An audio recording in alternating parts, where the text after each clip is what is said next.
నమస్కారం. సామాన్యుల అసమాన గాథల సమాహారం ఈటీవీ జైహోకు స్వాగతం. కుటుంబాలు వదిలివేసిన నిర్భాగ్యులను ఆదరించే మానవతా మందిరం నీలగిరుల్లో కూనూరు సమీపాన ఉంది. నీడ కోల్పోయిన వయోవృద్ధులకు పెద్ద మనసుతో ఆశ్రయమిస్తున్నారు ఇద్దరు పుణ్యమూర్తులు.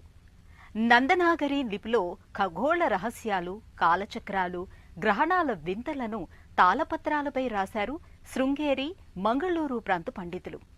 400 ఏళ్ల నాటి అమూల్య సంపదను పరిరక్షిస్తున్నారు వారి వారసులు.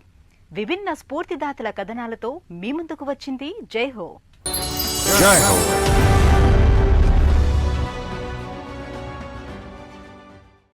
మనసులు ఇరుకై జన్మనిచ్చిన వారే బరువైనట్లు భావిస్తున్నప్పుడు, పలకరించే మనుషులు కానరానప్పుడు, అసలు నిలువ నీడనే కోల్పోయినప్పుడు, మరే దారి లేనప్పుడు ఆశలింకిన ఎడారిలో కనపడే ఒయాసిస్సులు వృద్ధాశ్రమాలు. నీలగిరుల్లో కూనూరు సమీపాన దెనాలిలో అలాంటి వారికి అంబాలయం పేరుతో ఓ చలువ పందిరి వేసి ఆశ్రయమిస్తున్నారు రామమూర్తి, రాజేశ్వరి దంపతులు. నిస్వార్థ సేవతో మానవ సంబంధాలను సుసంపన్నం చేస్తున్నారు.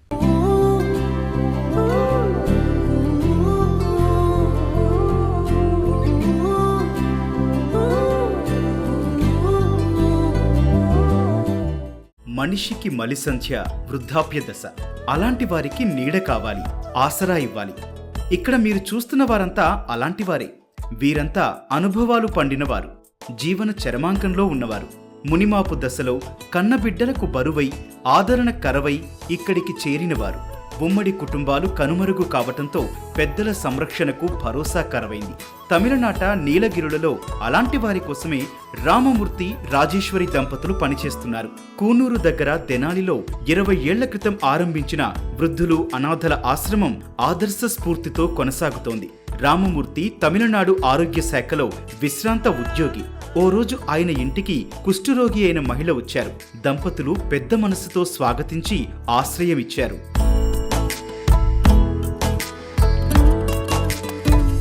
నీలగిరి మావట్టం, కున్నూరు తాలూకా. మాది నీలగిరి జిల్లా కూనూరు తాలూకా కేతి గ్రామంలో పుట్టాను. హెల్త్ ఇన్స్పెక్టర్ గా చేరి హెల్త్ సూపర్వైజర్ గా, తర్వాత హెల్త్ ఆఫీసర్ గా ఉద్యోగోన్నతి పొందాను. నేనిప్పుడు నిల్చునున్న స్థలం అంబాలయం వృద్ధాశ్రమం. 2003లో ప్రారంభించాం. ఇందులో వృద్ధులు, అనాథల సంరక్షణను చూసుకుంటాం. రామమూర్తి దంపతుల ఔదార్యం అందరికీ తెలిసిపోయింది. కొద్ది రోజులకే అలాంటి వృద్ధురాలే మరొకరు వచ్చి ఆ ఇంట చోటివ్వాలని కోరింది. వారు ఆమెను వెళ్లిపోమని చెప్పలేదు, తమ ఇంట ఉండేందుకు చోటిచ్చారు. కుష్ఠరోగంతో సామాజిక వివక్షను ఎదుర్కొంటున్న రోగులకు అలా నీడ కల్పించి ఆదరించారు.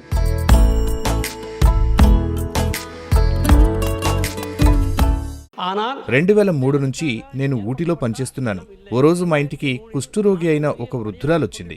ఈ లోకంలో తన బాగోగులు చూసుకునేవారెవరూ లేరని చెప్పింది. ఇక్కడే ఉంటానంటే మనసు మెలిపెట్టినట్లయింది. నా సతీమణిని సంప్రదించాను. ఆమెను ఇంటికి తీసుకొచ్చాం. అమ్మలానే భావించి మా దగ్గరే ఉంచుకున్నాం. రామమూర్తి అలా చొరవ తీసుకుని ఆదరించని పక్షంలో వీరంతా వీధుల్లోనే ఉండేవారు. ఎవరికీ పట్టని అనాథులుగానే మిగిలేవాళ్లు, జీవోత్సవాలుగా మిగిలేవారు. కొందరి జీవితాలు ముగిసి ఉండేవి కావచ్చు. అయితే ఇలాంటి వయోవృద్ధులు, అనాథలకు ఇంట ఆశ్రయం ఇవ్వటంతో రామమూర్తి, రాజేశ్వరి పొరుగువారి నుంచి విమర్శలు ఎదుర్కొన్నారు. దాదాపు బహిష్కరించినంత పనిచేశారు. అయినా వారు లెక్క చేయలేదు, తమ నిర్ణయం మార్చుకోలేదు. నిర్భాగ్యులను యథావిధిగా ఆదరించారు.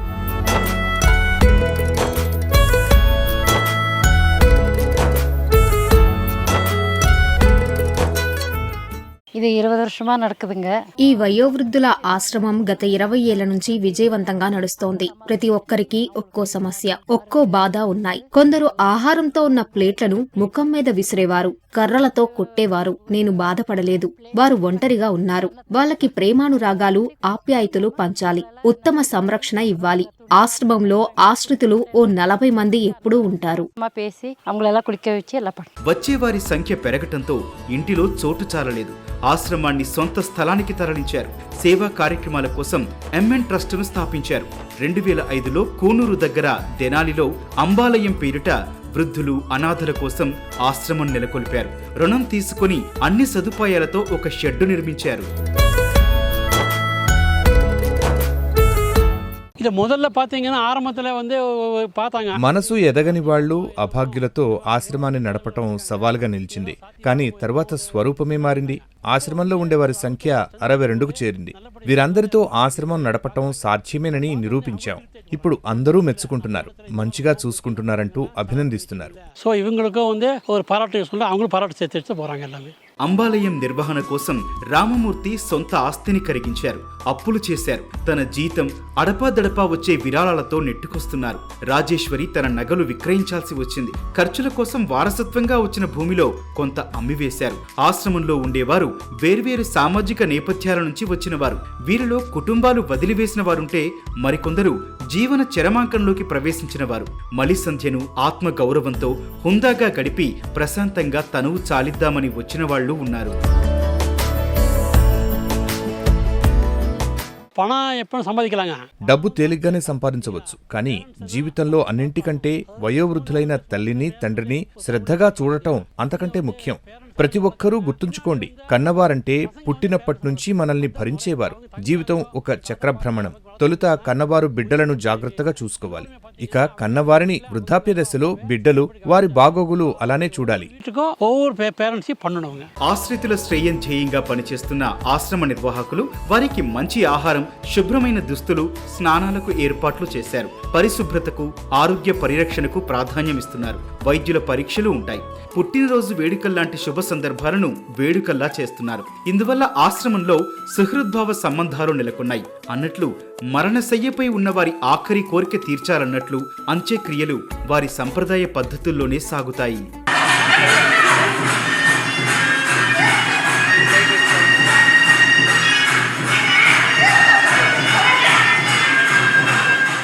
ఫ్యూచర్ ప్లాన్ ఉన్నాయి. ఈ ఆశ్రమాన్ని మేము మరింత సౌకర్యంగా ఉండేలా అభివృద్ధి చేయాలనుకుంటున్నాం. యాచకులు, అనాథలు, వీధిపాలైన వృద్ధులకు చోటివ్వాలని భావిస్తున్నాం. ఇప్పుడు ఇక్కడ ఆశ్రయం పొందుతున్న వారి సంఖ్య 62. భవిష్యత్తులో ఈ సంఖ్య కనీసం 100కు చేరాలి.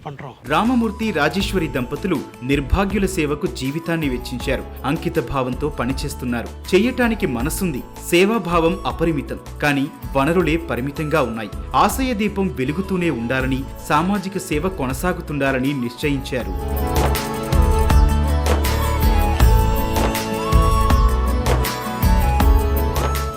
కన్నడ సీమలో శృంగేరి, మంగళూరు ప్రాంతాల్లో వారు పండితులు. అపార మేధస్సు పుణికిన విజ్ఞాన ఖనులు. శాస్త్రాలను చదివి తాళపత్రాలపై రాశారు. ఖగోళ రహస్యాలు, గ్రహణాలు, కాలచక్రాలు, సిద్ధాంత జ్యోతిష్యాల వివరాలు లిఖించారు. వాటిని కుమారులు, మనవళ్లకు ఇచ్చారు.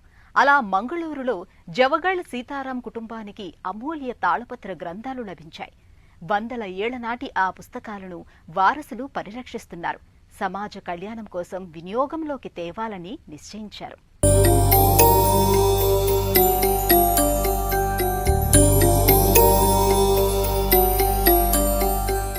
ఇతిహాసపు చీకటి కోణపు అట్టడుగున పడి కనిపించని కథలన్నీ కావాలిప్పుడు. పూర్వీకుల తాళపత్ర పుస్తకాల్లో విజ్ఞానాన్ని శోధించి సామాజిక శ్రేయస్సుకు ఉపయోగించడము కావాలిప్పుడు. ఖగోళ రహస్యాలను ఆవిష్కరించే అలాంటి చరిత్ర కన్నడ సీమలో నంది నాగరి లిపిలో ఉంది. మంగళూరులో సంప్రదాయ పండితుడు జవగళ్ సీతారాం తనకు తాతలిచ్చిన తాళపత్ర గ్రంథాలను భద్రపరిచి వారసులకు అందించారు. ప్రాచీన తాళపత్ర పుస్తకాలు ఖగోళ రహస్యాలను వెలుగులోకి తెచ్చాయి.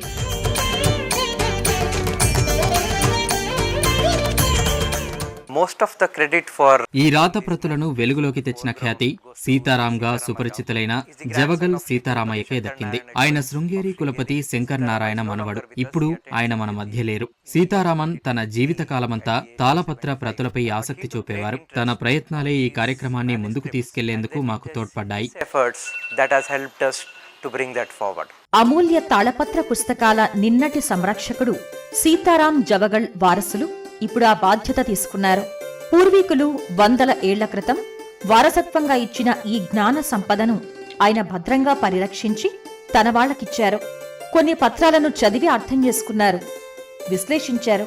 వీటిలో ఖగోళ శాస్త్ర రహస్యాలున్నాయని ఆయన లోకానికి చాటడంతో పరిశోధకులలో, పండితులలో ఆసక్తి ఏర్పడింది.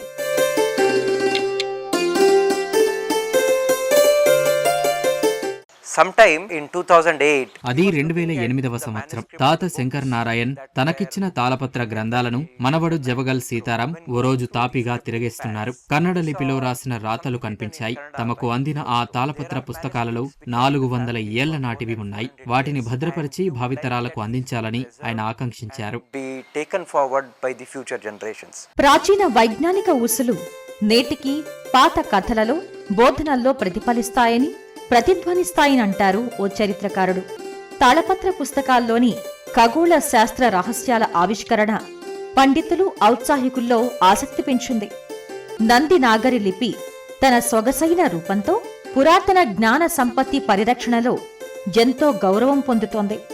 ఇప్పుడు దీని ప్రాధాన్యం మరింత పెరిగింది.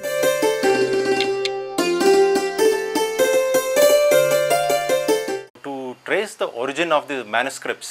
ఈ రాతప్రతుల మూలాలు తెలియాలంటే మనం కర్ణాటక రాష్ట్రం శృంగేరి వెళ్ళాలి. పశ్చిమ కనుమల్లో ఉంది శృంగేరి. ఇక్కడ జగద్గురు ఆదిశంకరాచార్య వేదాల పరిరక్షణకు 4 అమ్నేయ పీఠాలను ఏర్పాటు చేశారు. తుంగా నదీ తీరాన శృంగేరి పట్టణంలో దక్షిణీ అమ్నాయ పీఠం స్థాపితమైంది. శంకరాచార్య, ఆయన శిష్యుడు సురేశ్వరాచార్య మొదలుకొని ఇక్కడ జగద్గురువుల విశిష్ట సంప్రదాయం ఉంది. శృంగేరి శారదాపీఠం అంటే సరస్వతీదేవి విద్యాపీఠం.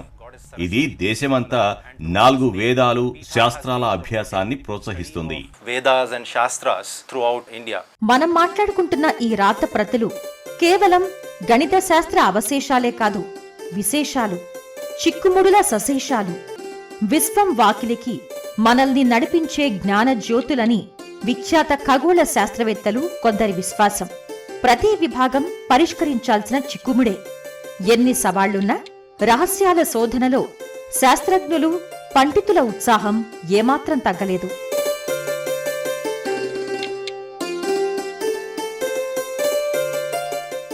The script that is used is Nandinagari. ఇక్కడ ఉపయోగించిన లిపి నందినాగరి. కన్నడ లిపి కాదు, దేవనాగరి కాదు, సంస్కృతము కాదు.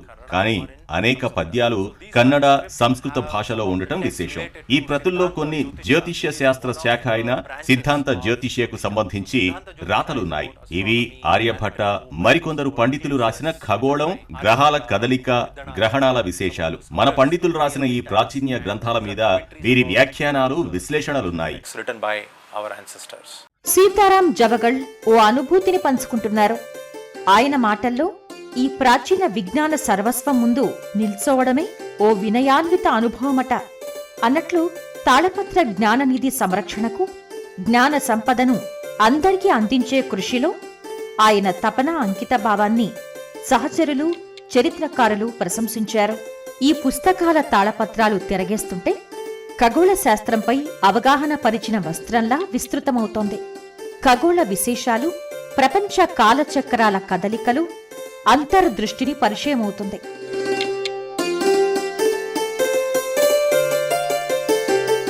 This is a book of Valmiki Ramayana. ఈ పుస్తకం సంస్కృతంలో రాసిన వాల్మీకి రామాయణం, తర్వాత నందనాగరి లిపిలోనూ రాశారు. ఆయన పరిరక్షించిన ఈ రాత ప్రతులతో శ్రీపతి రత్న రాసిన జ్యోతిష రత్నమాల పుస్తకం ఉంది. ఇది శ్రీపతి విశదీకరించిన ఖగోళ శాస్త్రం. మరో ముఖ్యాంశం ఏమిటంటే వీటిలో 5 పుస్తకాలున్నాయి. అవి గ్రహణముకుర, గ్రహణ దర్పణం, తంత్రదర్పణం, తంత్రాల అద్దం, కరణాభరణం. కరణాభరణం అంటే కరణాల దర్పణం. గణిత గణాది అంటే గణిత దర్పణం. చోళరాజు సూర్య సిద్ధాంతం ఆధారంగా అక్షరీకరించిన గ్రహణ రత్నాలు ఉన్నాయి. It also has a copy of written by Cholaraja based on the Surya Siddhanta. సాంకేతికత ఆధిపత్య కాలమే ఇది. అయినా ప్రాచీన పరిజ్ఞాన ప్రాధాన్యమేమీ తగ్గలేదు. పైగా వాటి ప్రభ మరింతగా వెలిగిపోతోంది. ఈ రాత ప్రతులన్నీ పూర్వీకులు తమ జ్ఞానసుమాలతో కూర్చిన మణిహారం అనుకోవచ్చు. వారి జ్ఞాన సంపత్తిని జ్ఞాపకం చేస్తాయి. ఈ సంపదను అలా కృతజ్ఞతగా, ఆరాధనగా చూస్తున్న వారసులకు ఓ విషయం బోధపడింది. ఇవి ఆషామాషి పుస్తకాలేవీ కావని, విశ్వరహస్యాలను ఆవిష్కరణకు, ఉజ్వల భవిష్యత్తుకు దారి చూపుతాయని అనిపించింది. వీటి శోధనకు, అందుకు సులభ మార్గం ఏదో సూచించే ఉంటారని భావించారు. Manuscript we consider సుసంపన్నమైన ఈ రాతప్రతులు మేమెంతో ముఖ్యమైనవిగా పరిగణిస్తాం. వీటిని సిద్ధాంత జ్యోతిష అంటారు. జ్యోతిష్యంలో 3 విభాగాలున్నాయి. అవి హోరా, సంహిత, సిద్ధాంత. హోర విభాగం ఫల జ్యోతిష్యానికి సంబంధించింది. సిద్ధాంత జ్యోతిష ఖగోళం, గ్రహాల కదలిక, కాలచక్రాలు, సూర్యచంద్ర గ్రహణాంశాలను చెబుతోంది. కాలక్రమంలో ఈ సిద్ధాంత జ్యోతిష సిద్ధాంత, తంత్ర, కరుణ అనే 3 విభాగాలయ్యాయి. తంత్ర అండ్ కరణ.